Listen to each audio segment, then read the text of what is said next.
Bonjour à toutes et tous et bienvenue à ce rendez-vous, les rencontres Sud-Ouest TV7. En 3 ans, le monde de l'emploi a radicalement changé.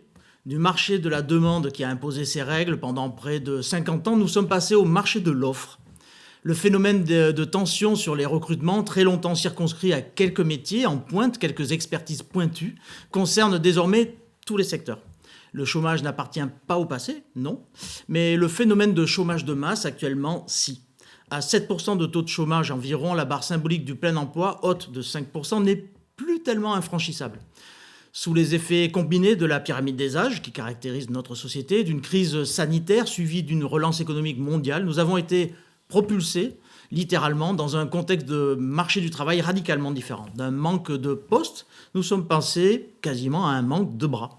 C'est pour évoquer ce contexte, évoquer les solutions qui peuvent permettre de soulager les métiers en tension sur les recrutements, mais aussi lever les derniers freins qui pourront permettre, pourquoi pas, de connaître un jour une vraie société du plein emploi. J'ai le plaisir de recevoir aujourd'hui Isabelle Perguillem, déléguée emploi à la direction action régionale EDF Nouvelle-Aquitaine. Bonjour. Bonjour Isabelle Perguillem.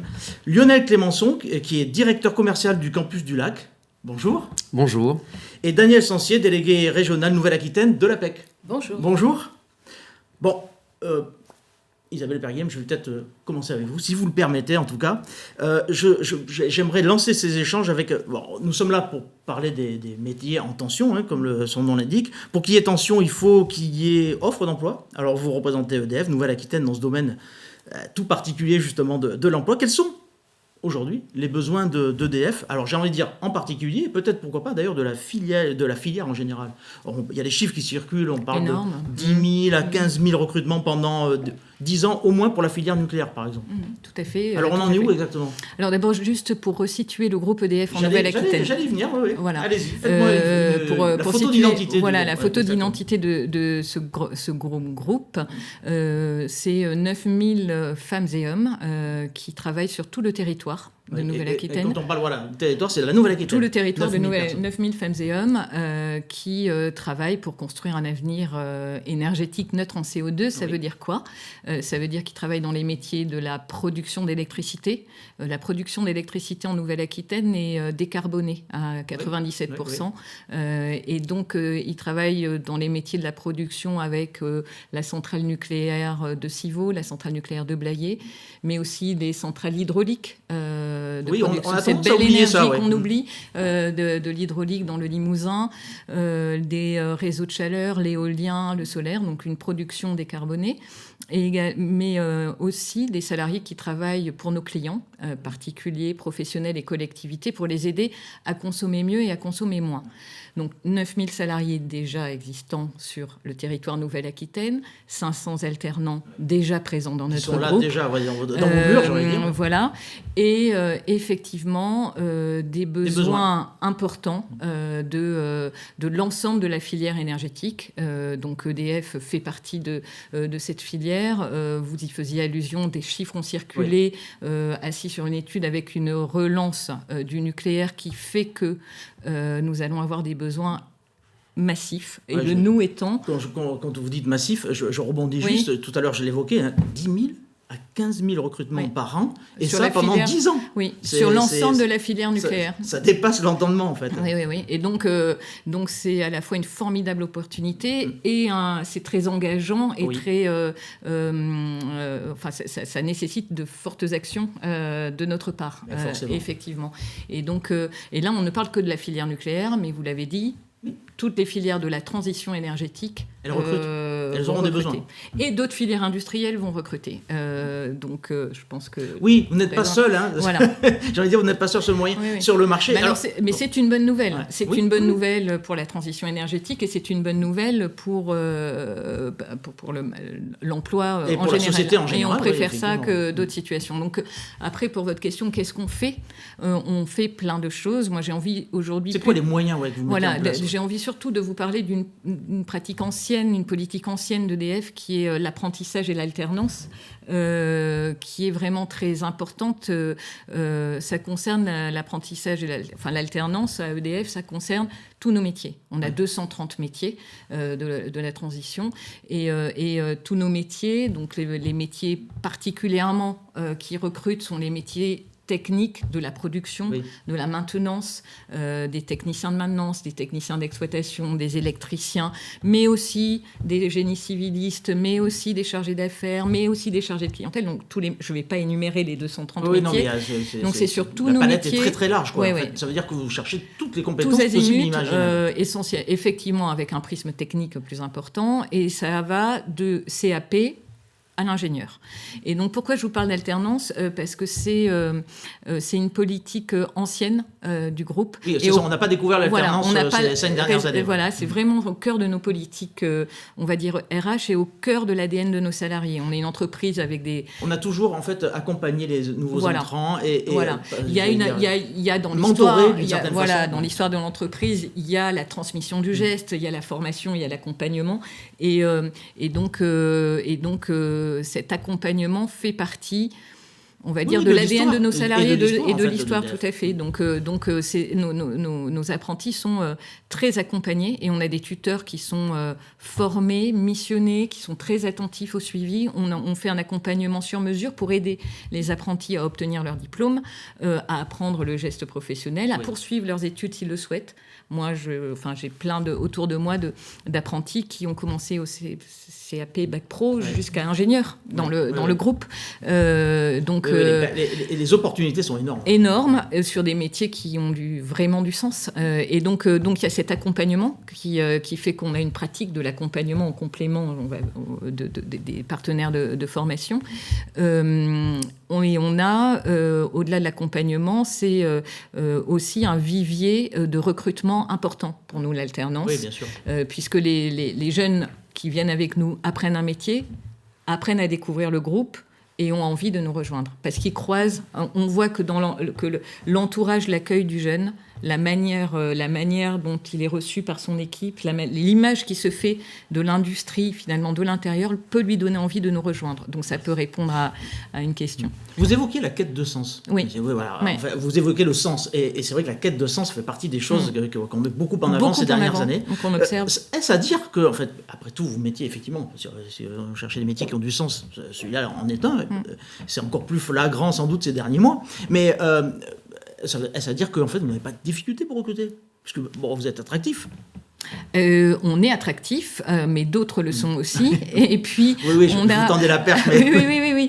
oui, on si vous m'avez dit oui, non, aucun problème. On a la chance, effectivement, sur les métiers liés au changement climatique, de répondre à une attente. Puisqu'il y a une étude récente qui montre que 80% des actifs souhaitent travailler sur des métiers en lien avec la lutte contre le réchauffement climatique. Donc ça, on le propose. Pour autant, les métiers de l'industrie sont pas encore complètement bien connus. Et donc, on souffre comme d'autres industriels d'un problème de connaissance, d'où un certain nombre d'actions qu'on conduit. Donc, je vous ai parlé d'alternance, mais tout ce qu'on conduit avec la filière, avec des partenaires de l'emploi, comme Pôle emploi ou comme les campus de formation, comme tous des partenaires, des opérations pour faire connaître ce qu'est l'industrie et ce qu'est l'industrie de la transition énergétique, parce qu'il y a des représentations erronées chez les jeunes, chez leurs parents, chez quelquefois les prescripteurs d'orientation.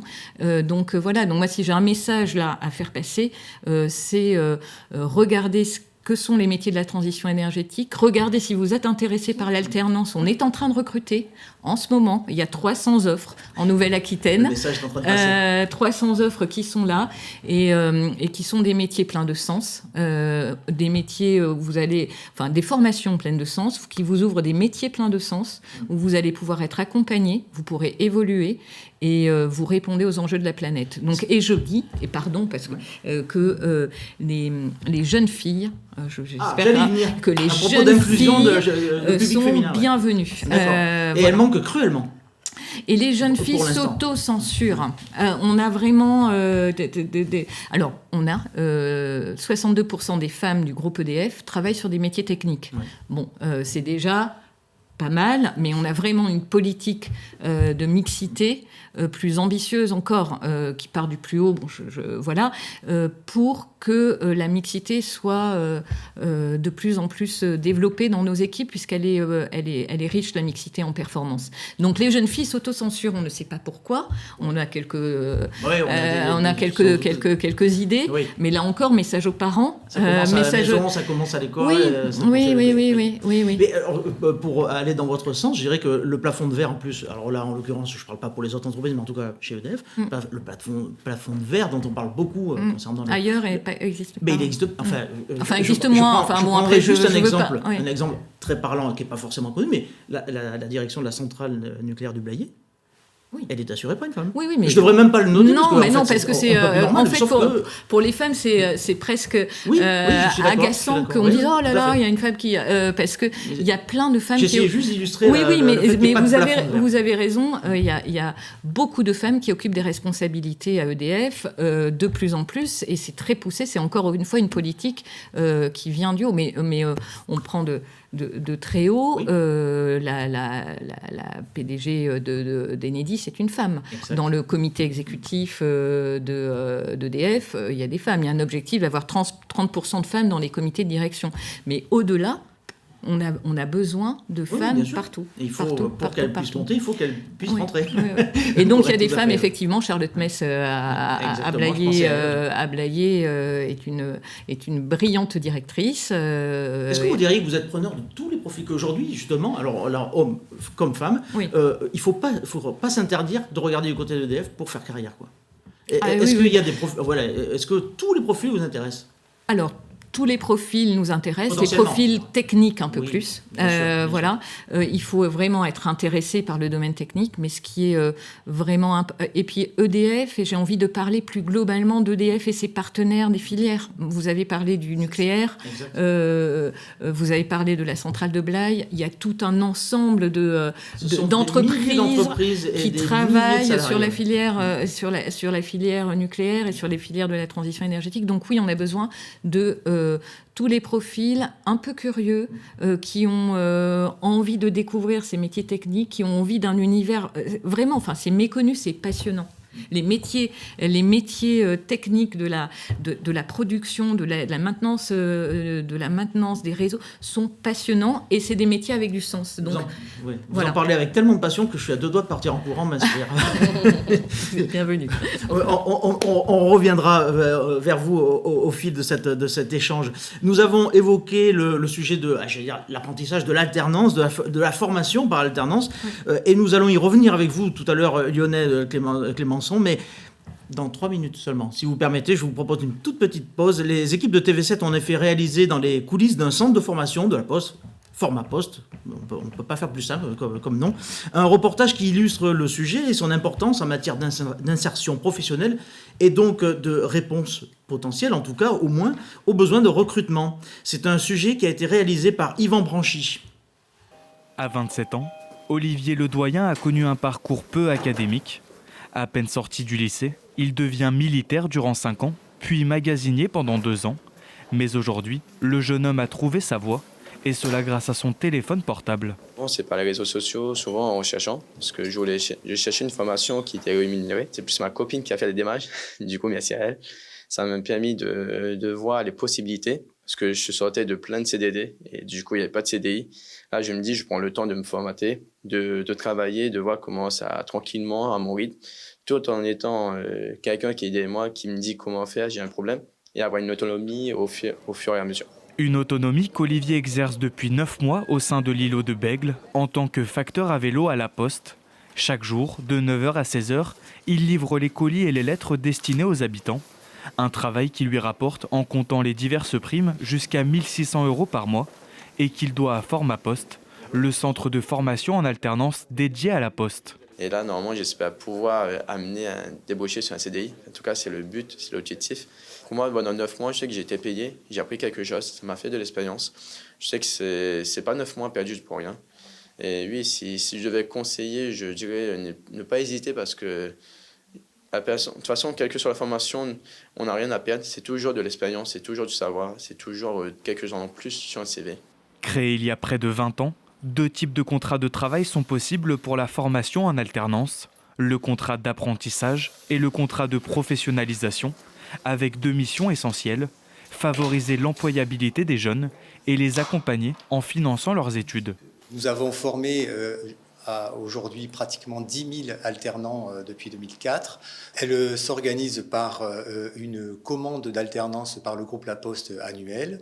Ça représente à peu près 400 à 450 alternants sous la Nouvelle-Aquitaine chaque année, sur tous les métiers du groupe La Poste. Évidemment, les métiers traditionnels comme le facteur, auquel tout le monde pense, mais il y a également toute la ligne de conseil bancaire, le management commercial, et des services supports également. Nous recherchons également des services supports. Avec plus de 250 métiers différents, tous les profils sont recherchés pour répondre à la demande. Un vivier d'alternants qui est aujourd'hui le 2e moyen d'intégration dans le groupe La Poste.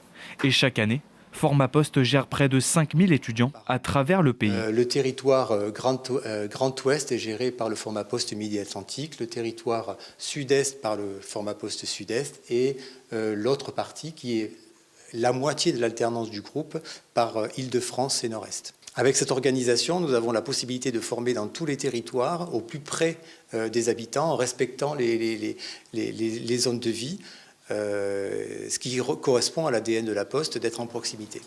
Cette proximité permet au plus grand nombre de postuler aux diverses formations et cela porte ses fruits. Aujourd'hui, 86% des jeunes diplômés trouvent un emploi dans les 6 à 9 mois qui suivent la formation. Bien, je suppose que ça vous parle à tous, ce qui vient d'être dit. Lionel Clémençon, l'alternance, alors a priori avec un candidat qui n'était pas, disons, des plus volontaires au départ, merci à sa compagne, d'ailleurs il a pensé à la remercier, ça marche bien, mais ça c'est pas à vous que je vais l'apprendre, je suppose.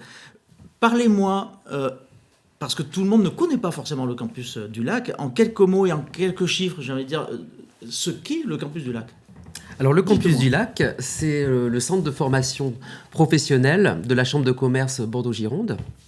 Ce centre de formation, il intervient à la fois dans de la formation initiale en alternance, pour des jeunes qui vont préparer un diplôme de niveau CAP à Bac+3, dans 2 filières métiers principales, la filière tertiaire, j'entends par là le commerce, l'assurance, l'immobilier, les RH, le marketing, et la filière restauration. Filière restauration pour laquelle aussi nous déployons les programmes Ferrandi.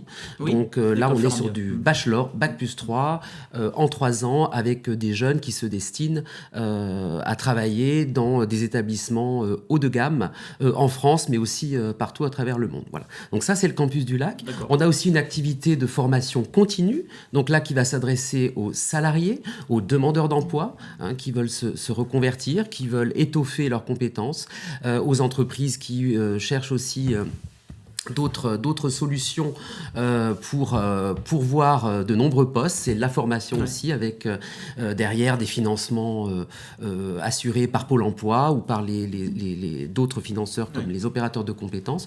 Donc on accueille en fait un large spectre de public, donc les jeunes qui viennent se former par la voie de l'alternance principalement, et également aussi des salariés, des demandeurs d'emploi qui viennent améliorer leurs compétences. Cette formation continue, pardon, je vous ai coupé un peu, mais cette formation continue, elle pèse lourd aujourd'hui. C'est quelque chose qui se développe.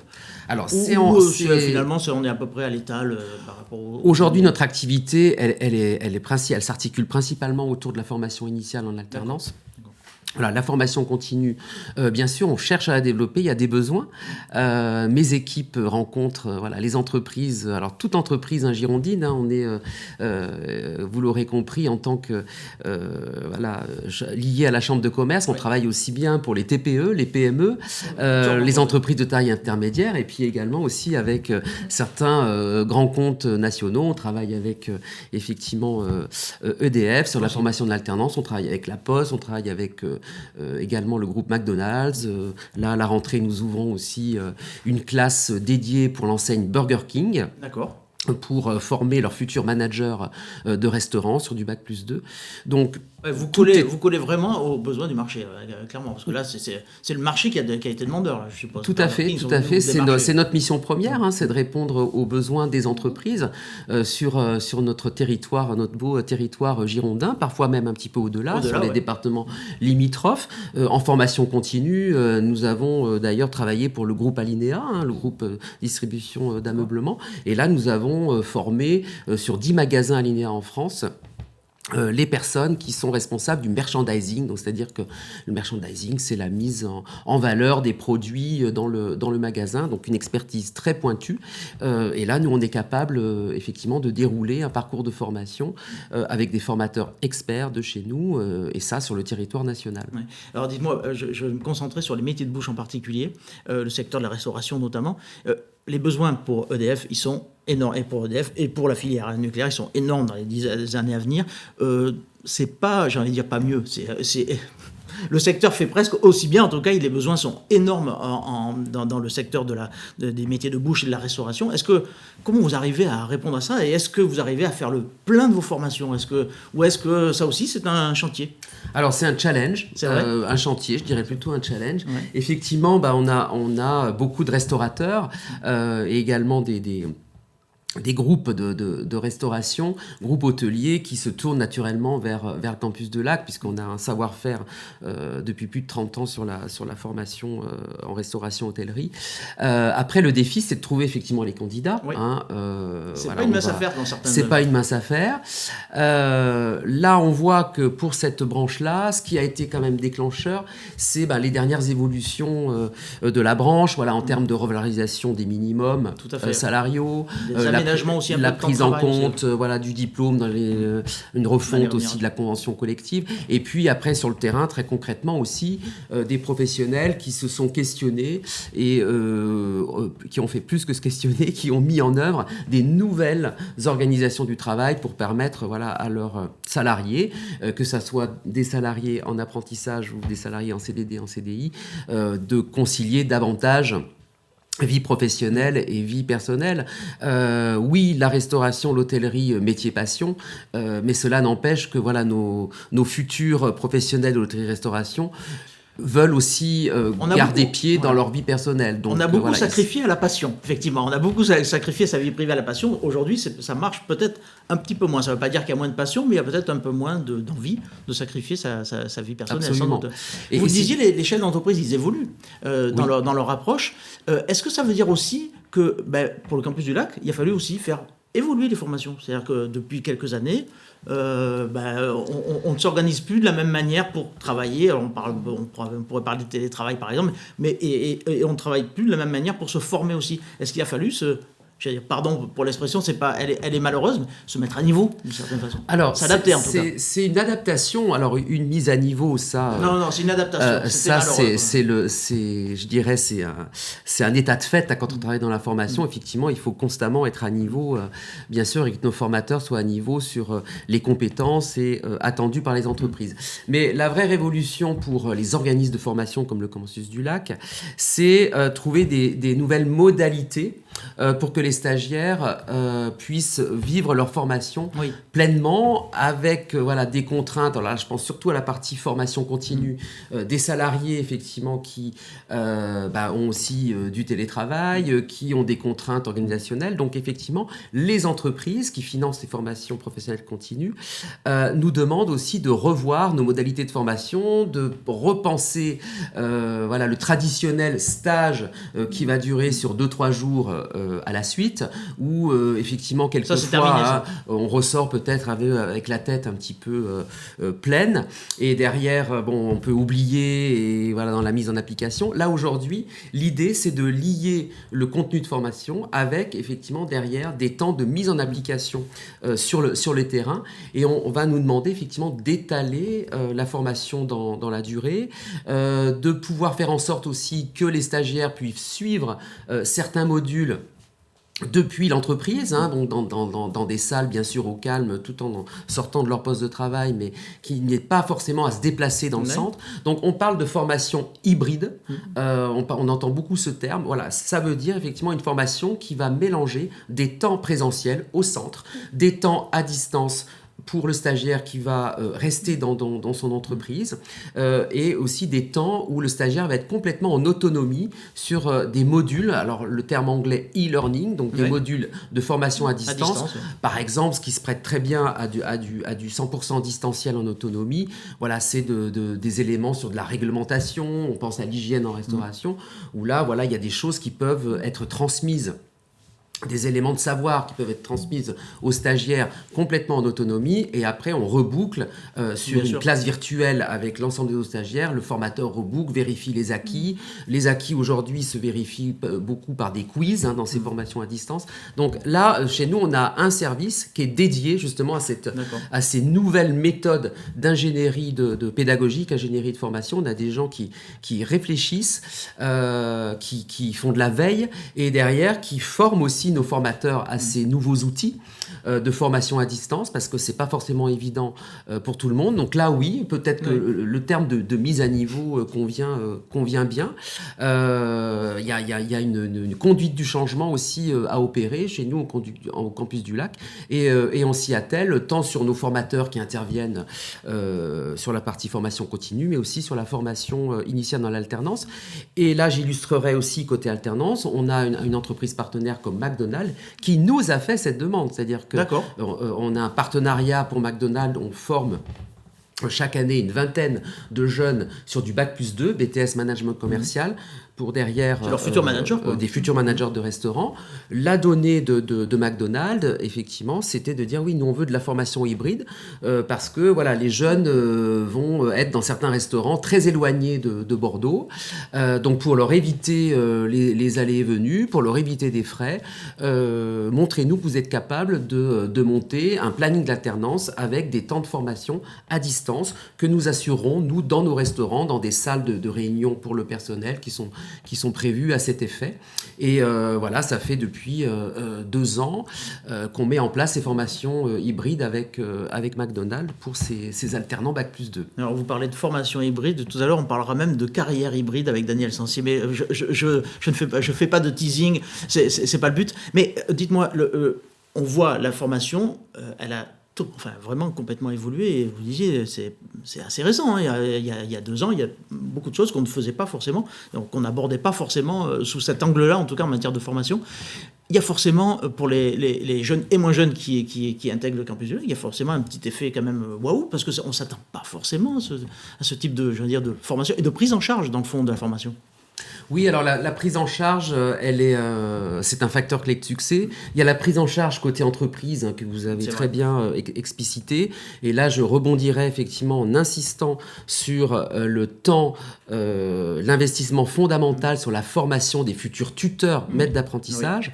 Voilà, qui est vraiment une responsabilité de l'employeur, faire en sorte de bien accueillir, bien intégrer, bien suivre ces apprentis tout au long de leur parcours. Il y a aussi un temps côté centre de formation. Nous aussi, bien sûr, on a cette mission première de savoir intégrer, accueillir un nouvel apprenti au démarrage de sa formation. Il ne faut pas se rater. Il ne faut pas se rater. Il ne faut pas se rater parce qu'effectivement, les apprentis peuvent changer d'avis et c'est très important pour eux ce côté prise en charge, plutôt accompagnement, parce que quand on est apprenti, on demande aussi un certain niveau d'autonomie, de proactivité. Donc, je préfère plutôt l'accompagnement que la notion de prise en charge. Nous, au campus du Lac, là aussi, pour illustrer mon propos, on a aussi 2 personnes qui accompagnent les apprentis les plus fragiles. Apprentis en situation de handicap, que ce handicap soit déclaré ou pas, des apprentis des fois en difficulté financière ou sociale. Aussi. Voilà, on a ces ressources dédiées pour un accompagnement global.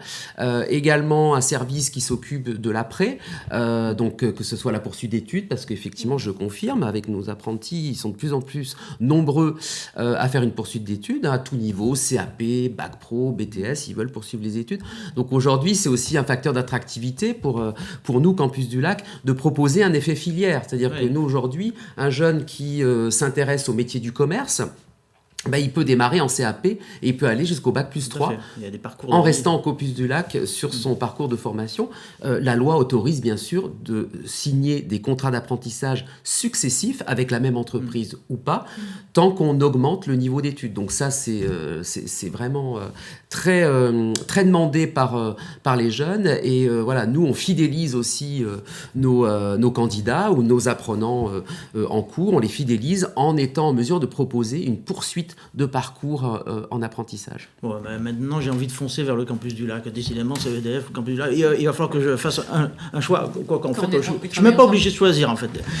Daniel Sancier, alors vous, ce n'est pas des apprentis que vous accompagnez. Ce sont des cadres. Alors, je rappelle que vous êtes délégué régional Nouvelle-Aquitaine de l'APEC. Alors, petite piqûre de rappel, on ne sait jamais, c'est toujours utile. On connaît l'acronyme, on sait à peu près ce qu'il y a derrière l'acronyme, mais l'APEC, c'est quoi, au fond ? L'APEC, l'Association pour l'emploi des cadres. Au fond, 3 grandes missions et qui évoluent, bien entendu, en fonction du contexte et de ce marché de l'emploi. Nos grandes missions sont l'accompagnement des cadres et des jeunes diplômés dans toutes les étapes de leur vie professionnelle, les étapes clés. Bien sûr, pour les jeunes diplômés, une première insertion professionnelle, avec, au fond, une attention et un soin grandissant pour ceux qui en ont le plus besoin, à savoir des cadres seniors, des cadres demandeurs d'emploi de longue durée, des jeunes diplômés également. Donc vous concentrez une partie de vos efforts sur ces publics-là. Absolument, absolument. En tant qu'acteurs du conseil en évolution professionnelle, nous accompagnons les cadres dans leur orientation professionnelle, dans leur reconversion. Nous les éclairons sur le marché pour leur montrer quelles sont les opportunités. Première grande mission. Deuxième mission, accompagner les entreprises dans leur recrutement. Et là, pour le coup, ceux qui en ont le plus besoin sont les TPE-PME, qui quand même représentent plus de 60% des recrutements dans notre région. Tout à fait, c'est dans les régions, oui, effectivement. Il s'agit aussi, en cette période particulièrement, de les aider à cultiver leur attractivité. Et puis, troisième grande mission, qui s'appuie sur notre observatoire de l'emploi, au fond, éclairer ce marché de l'emploi cadre, tant pour nos clients, que sont les cadres, que sont les entreprises, que pour les autres acteurs de l'emploi. Voici notre grande mission. Mais alors, dites-moi, justement, on va éclairer ce marché de l'emploi des cadres. Volontiers. C'est quoi les besoins aujourd'hui ? Parce que je sais que vous faites une enquête annuelle que vous renouvelez donc tous les ans, comme son nom l'indique. Mais aujourd'hui, en 2023, il se porte comment cet emploi des cadres ? Est-ce qu'il y a de grosses demandes ? Je sais qu'on sort d'années assez florissantes là-dessus. Et c'est important de le préciser. Nous sortons d'une année 2022 qui a été une année record en matière de recrutement des cadres, tant au plan national qu'au plan territorial. C'est-à-dire qu'elle a effacé, par exemple, 2019, qui était un peu le record Elle a effacé 2019. Elle a effacé 2019. 2022... Qui était une bonne année. Qui était une très bonne année, l'année de référence. 2022 devient l'année de référence, plus 9% de recrutement par rapport à 2019, c'est-à-dire 14 420 recrutements externes dans notre région Nouvelle-Aquitaine. Alors, je vais juste faire un petit détour sur ce qui s'est passé pour vous dire aussi comment les entreprises luttent contre ces tensions de recrutement. Parce que 14 420 recrutements, c'est pas rien. Non. Dans cette période de tension de recrutement, ça veut dire que les entreprises ont recruté. Elles auraient encore plus recruté s'il n'y avait pas ces tensions, mais elles l'ont fait. Et elles ont aussi activé la mobilité interne. Et ça, c'est un moyen de lutter contre les difficultés de recrutement sur certains profils, puisque en 2022, c'est plus 14% de mobilité, de postes pourvus par mobilité interne au statut cadre. Des gens ont basculé sur le statut cadre, 14% de plus que l'année dans notre région. D'accord. Voilà. Alors que dans les années précédentes, cette courbe-là était plate. Autrement dit, voilà, ça c'est un levier qui a été activé. 2023, je réponds à votre question, et on va retrouver ce sur quoi Isabelle nous a éclairé. Les principaux métiers, allez, je vais aller sur les fonctions plutôt, sur lesquelles les entreprises recrutent sont les fonctions commerciales, marketing, comme souvent dans les périodes compliquées, parce que quand même 2023, dans les prévisions, est un peu en retrait par rapport à 2022. Bon, contexte économique. Voilà, les Oui, entreprises il sont y a prudentes. beaucoup d'incertitudes encore, effectivement. Voilà. Et au moment où vous les avez sondés... Alors, je fais juste une petite parenthèse. Oui. Je suis les résultats de la PEC régulièrement, et j'ai remarqué une chose, c'est que souvent, par rapport aux prévisions d'emploi, les embauches réalisées sont supérieures. Quasiment tous les ans, elles sont supérieures même aux prévisions. Ouais. Souvent, on performe, les entreprises finalement créent plus d'emplois cadres qu'est-ce qu'elles annoncent. C'est pas un gap énorme, mais c'est toujours un tout petit peu plus. En effet. Et c'est aussi parce que dans la période où on les questionne, c'est-à-dire en fin d'une année N-1 pour l'année N+1, elles sont parfois un peu prudentes. Oui, Voilà, c'est normal, tout à fait. Mais la dynamique est là en tout cas. La dynamique est là. Et les deuxièmes fonctions qui seraient les plus recherchées, enfin sur lesquelles les entreprises rechercheraient plus de cadres, sont en effet les fonctions de responsable de production et de chantier. Donc là, on retrouve bien les tendances que vous avez annoncées, avec pour nous, bien entendu, une attention à ce que les TPE-PME puissent en profiter. Oui. Et puis, troisième métier, comme souvent, les métiers de la recherche et développement, c'est une bonne nouvelle, ça veut dire que les entreprises continuent à investir en innovation, en recherche. Voilà. Ce sont les principales fonctions qui seraient, sur lesquelles les entreprises recruteraient dans notre région en 2023. D'accord. Et alors dites-moi, est-ce qu'on peut pour autant donc parler de tension sur le recrutement de cadres ? Est-ce que c'est vraiment aujourd'hui c'est compliqué à l'instar des métiers de bouche par exemple, ou est-ce que le cas est un tout petit peu moins grave pour l'emploi cadre ? Alors, il y a des tensions. En effet, il y a des tensions. Il y a des métiers en tension qui sont des métiers cadres. Ils sont croissants puisqu'on voit que du fait de l'évolution des métiers liés au numérique, à la transition écologique également, les compétences évoluent de plus en plus. Je ne parle pas de l'intelligence artificielle, ça en met une couche supplémentaire. J'ai failli rajouter. Voilà. Mais, oui, il y a des tensions. Ce qu'il faut se dire, c'est que les entreprises trouvent des leviers. Et je voudrais insister et dire aux recruteurs la nécessité d'ouvrir sur les profils attendus pour trouver les compétences dont les entreprises ont besoin pour assurer leur développement, notamment en pensant aux seniors. Juste une petite chose. Donc, en fait, vous leur dites, à ceux qui rencontrent des difficultés, vous leur dites, alors, et d'ailleurs on le voit qu'ils font, regarder à l'intérieur même de l'entreprise, il y a sans doute des compétences que vous pouvez faire monter en compétences à nouveau. Absolument. Il y a un vivier de compétences. Et deux, ne restez pas sur l'approche d'avant-crise. Les profils que vous recherchez sont peut-être différents de ce que vous imaginez. C'est exactement ça. Ouvrir ses chakras, en matière de recrutement. C'est exactement ça. Lorsqu'on questionne les entreprises, que nous avons fait là, pour leur prévision 2023, plus de la moitié des entreprises nous disent rechercher des profils de moins de 5 ans d'expérience. Ce que l'on sait, c'est qu'ils ne vont pas les trouver. Donc, ça veut dire qu'il y aura nécessité à ouvrir sur d'autres profils, peut-être des alternants. Peut-être, en effet, ces cadres seniors qui ont des compétences multiples, qui ont avéré et qui ont très solidement tenu pendant la crise sanitaire et qui sont aujourd'hui, pour certains, en difficulté. Alors qu'il y a un vivier là formidable. Oui. Alors, encore une fois, pas sur tous les métiers, mais oui, vous le mentionniez tout à l'heure, il y a besoin de les approcher différemment, c'est-à-dire c'est pas forcément le process de recrutement traditionnel, c'est comment on se rend compte, comment en effet on peut repérer qu'il y a dans la dimension relationnelle, dans quelque chose qui se joue comme un bon matching entre le recruteur et puis le candidat ou la candidate. C'est ce que nous poussons avec nos équipes. Et puis, au fond, il y a d'autres leviers, bien entendu, qui sont pour les entreprises. Là, je reviens particulièrement sur les TPE-PME. Bien sûr, les grandes entreprises le font, se rendre attractives. Quelles promesses on fait en tant qu'employeur ? Qu'est-ce qu'on va leur faire vivre à ces salariés ? Mais avec aussi des grands atouts, compte tenu de ce que les attentes des salariés changent, évoluent beaucoup. Et même chez les cadres. Et même chez les cadres. Et tout à l'heure, je rebondis, parce qu'en fait, tout à l'heure, on parlait de formation hybride, et je parlais de carrière hybride. Alors, j'arrête avec le teasing. J'ai noté en préparant cette émission qu'en fait, il y avait de plus plus en plus de cadres qui ne s'enfermaient pas forcément dans un contrat et dans un certain nombre d'heures pour un employeur. Ça ne veut pas dire qu'ils ne travaillaient pas bien ou pas assez longtemps pour cet employeur, mais qu'en fait, ils avaient aussi des activités de freelance, pour en parler en bon français. Et on voit de plus en plus de carrières un peu hybrides où un cadre est intégré dans une entreprise, il va faire un certain nombre d'heures, mais il a aussi sa propre activité, il se garde un peu d'heures ou de jours pour poursuivre et être chef d'entreprise aussi. En effet, ce que l'on voit, c'est cette progression et cette évolution, particulièrement chez les plus jeunes, là il faut le dire, et qui vont vers, au fond, ce qu'on peut les appeler, il y a un terme qui les désigne, sont les slashers, souvent. Oui, ils ont différentes activités, les unes en parallèle les unes avec les autres, ou complémentaires. Complémentaires, oui. Et les unes sont exercées, par exemple, sous un statut salarié, les autres sous un statut d'auto-entrepreneur, au fond de prestataire de services, voire même pour plusieurs employeurs. Alors au fond, là, il y a des vraies évolutions. Ceci a été particulièrement rendu possible de par l'augmentation du télétravail et de la possibilité de travailler en distanciel. Oui, ce sont des évolutions que l'on voit à l'œuvre et qui, bien entendu, modifient ce marché de l'emploi.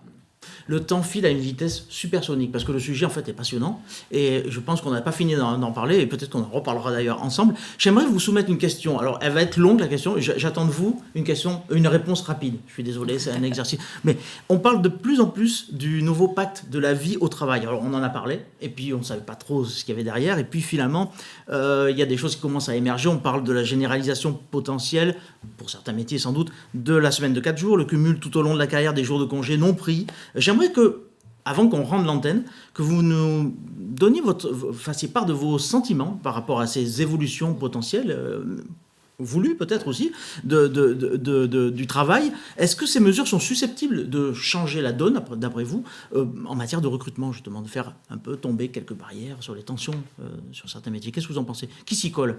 Vraiment, quelques secondes.